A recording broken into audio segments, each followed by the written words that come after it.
Officially no gain on the play, and it's second down.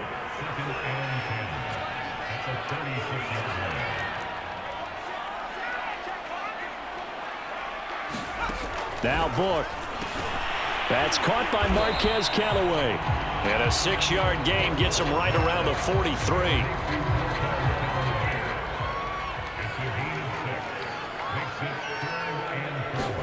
Book now. Out to his left. And he's got the first down yardage there as he takes it just across midfield. That's something you have to be aware of as a defense and have to find a way to account for him. And if you're not going to use a spy, you're telling your guys to keep your eyes on him, because when he breaks out and makes plays like that, all he does is hurt you. Have to at least be able to contain him somewhat. There they could not. So from the 39 now, they'll come up on a 1st and 10.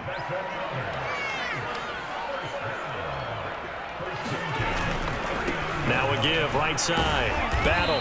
And a short gain there down to the 37-yard line. Now after that last running play, we've got an offensive lineman down on the field. The run only got a yard. Here's 2nd and 9. We'll check on his status when we get back. On 2nd and 9. Book. He'll find its tight end. It's Adam Troutman. And this is going to lead to another first down as the tackle's made at the Bucs' 24-yard line.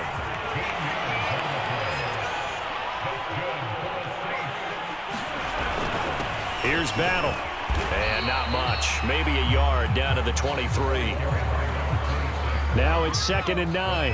And the big fella stuffed that one up in a big way. I think doubling him has to be a priority, because you can't move up to the next level if you don't take care of him first. And Marquez Callaway, the one he was looking for. And now it's 3rd down.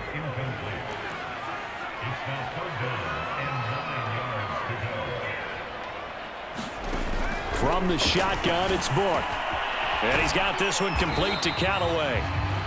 And he'll be stopped short of the first down right around the 18-yard line. Out is Lutz now for the New Orleans field goal attempt. From the right hash, it's a 35-yard attempt. And Lutz's kick is good. And they will get themselves on the board here at 14-3. So the 3 points there, and CD, that helps them inch a bit closer. Yeah, partner, when you're losing, any points you see go on the board in your favor, you're happy to take them. Fielded just outside the goal line.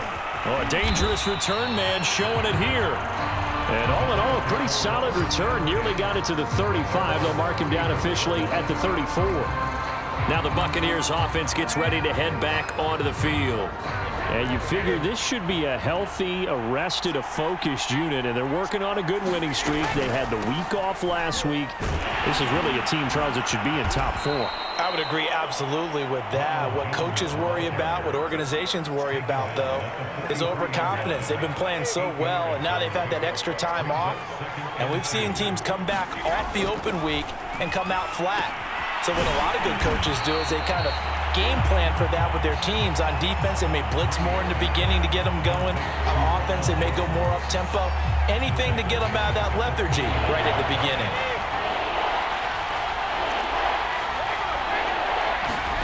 To throw is Brady.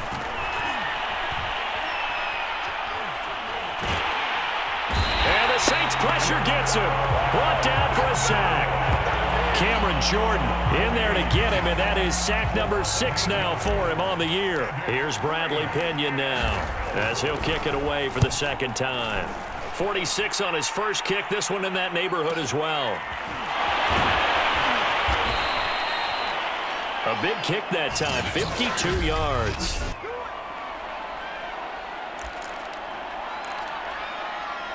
The Saints offense on the field, ready to get their drive started. And tough to win games if you're going field goal, field goal, field goal here. They got field goal last time. Now they'll be looking for a touchdown. They're looking for the big chunk now because, as you noted, the field goal way of doing it makes it that much harder. It puts more pressure on every possession for you now. Go ahead and get 6 and feel a lot more comfortable about the position they're in. Bigger chunks. We'll see if they can get the score. On 2nd and 12, Book. Quick hitter here, it's complete. And he's going to get this one across the 30-yard line. Another catch for him there on this drive, Brandon, and it looks like they're going to utilize him out of the backfield any way they can. And that time they pick up a first down. So now on defense, do you assign a man to him and try and cover him before he gets going? Give him 3 on first down. It'll set up a 2nd and 7.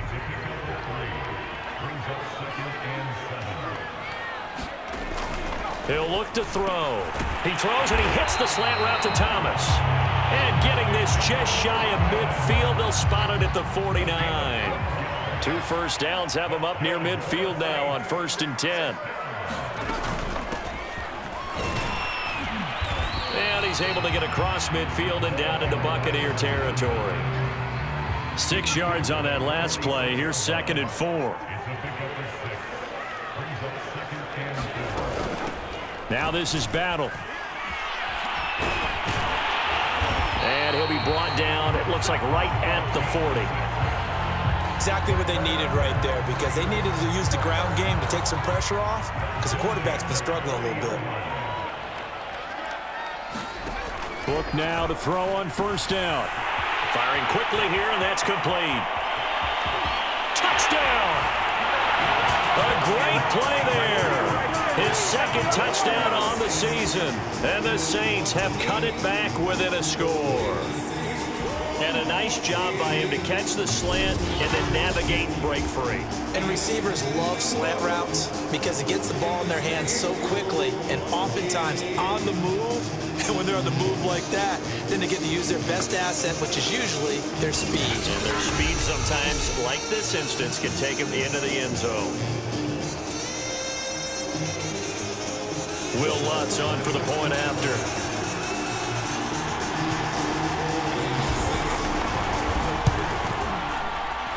And he's got it. That cuts the lead. It's now 14-10. So that a 7-play, 80-yard drive. And it all culminates in a Saints touchdown. After the touchdown, Lutz to kick it off. This taken in at the goal line.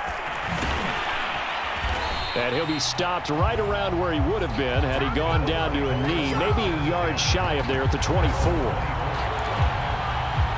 With the Bucs offense making their way back out on the field, let's take a look at the playoff picture, Charles, coming into the weekend in the NFC. And for them, it's no longer a question of will they make the playoffs. They've clinched the division title. The question, can they hold on to that #1 seed? And this is where the mental fortitude comes to play, doesn't it? Because now you're not just the coach talking about it, his team talking about it to each other, supporting each other, carrying each other along, because having that #1 seed means everything in the NFL. It does. So even though the division title's clinched, shouldn't take the foot off the gas. No, not at all. Play it all the way through, and I think we've seen that in recent years in the NFL. The teams that play and play to win each and every game, they're the ones to deal with in the playoffs. A couple extra tight ends in the formation here as they line up 3rd and 2. They'll try and run for it with Jones. And he's able to get the first before he's taken down at the 36.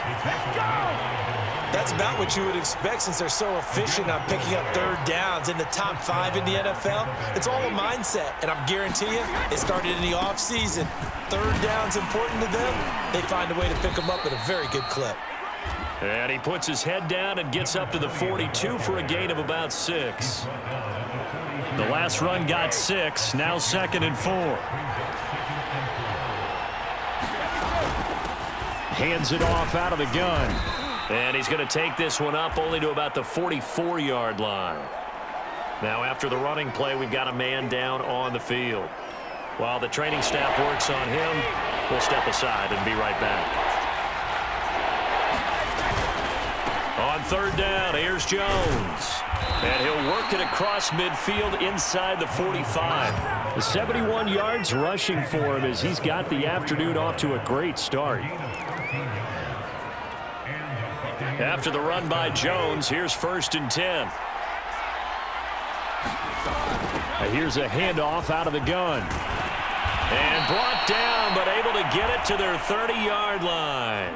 And after getting tackled, he's still down and looking very slow to get up. All runs on this drive so far. It's 1st and 10. While the trainers take a look, we'll step aside. Brady now on 1st down.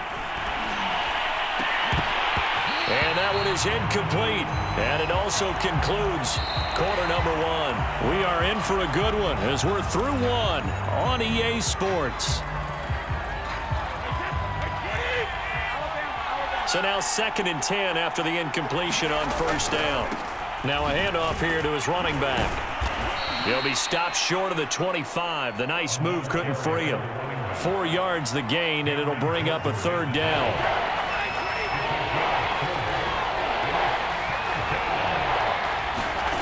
Now Brady. All right, rifles one, and that's going to be intercepted. Picked off by the linebacker, Demario Davis. And the Saints are going to take over once again at their own 37-yard line. So the interception there. And, Charles, I'd imagine that's something you can maybe live with in December, but not come January. And I love how you make the distinction there. You're talking about regular season versus the postseason, the playoffs. Because these guys, they've already clinched a playoff spot, but they know, looking ahead, when they get into the postseason, they've got to take better care of the football because turnovers in that situation, they really become magnified. What makes a draw play like that successful? Well, we did see where he made the first wave miss, and that was a big part of it, but a lot of it is just being actors back there, making the defense think it's going to be a pass. Now this one to his tight end out on the right side. And past the 35, he'll be dropped a yard or two shy of the 30. And what a nice example there of a tight end doing exactly what he needs to do. How about how he worked his way to the outside, made sure he secured the catch, and then anything after that, we count that as a bonus. And indeed, he gets enough for the first down. They'll run on first down. Battle, and he'll fight forward on the straight-ahead running for just a couple of yards, 2nd down. Certainly a nice job there by the defense rallying to the football and getting him on the ground, but I think the play gets made by the defensive front because if they can't get upfield, their job is to go ahead and get low, almost get into a ball sometimes, stack things up, and make it difficult for the runner to find a hole. Touchdown, Saints! A great effort there. His 5th touchdown now on the year. And the Saints have taken the lead. Lutz good on the extra point, and it's now 17-14. Just a 4-play drive that time, and it ends with a touchdown for New Orleans.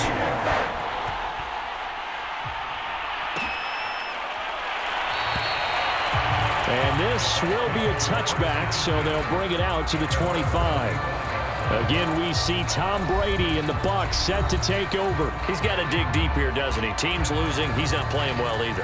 And they always tell you, don't press. You'll make things a little bit worse. But in this particular situation, you try and heighten your play a little bit. So far, he's thrown 1 interception. He wants to balance that off with at least 1 touchdown pass in order to get his team back moving forward. Partner, if you want more carries, I think we saw how you get him. Showed that he's got the fresh legs, and he picked up the first down on that run. Don't just ask for him. Show him that you're supposed to get the football. So here's a 1st and 10 at the 38. Working from the gun, it's Brady. And this is caught by Evans. 5 yards on the catch there, brings up 2nd down. Solid catch there for a man who's been so brilliant this year. Worth pointing out, as we were talking about earlier, there has never in the 60-year history of the award been a pass catcher, tight end, or wide receiver that has taken home the MVP trophy. And the best receivers I've talked with, they know that stat, and it drives them crazy because they understand that without a quarterback, they don't make the plays that they make. They also don't feel like they get enough credit for bailing out some of the throws that quarterbacks make. Absolutely. Takes 2 to tango. Airing this one out for Evans. A leap, and he's got it. He got it. A big connection on that one. 34 yards. Already over 1,000 yards receiving that.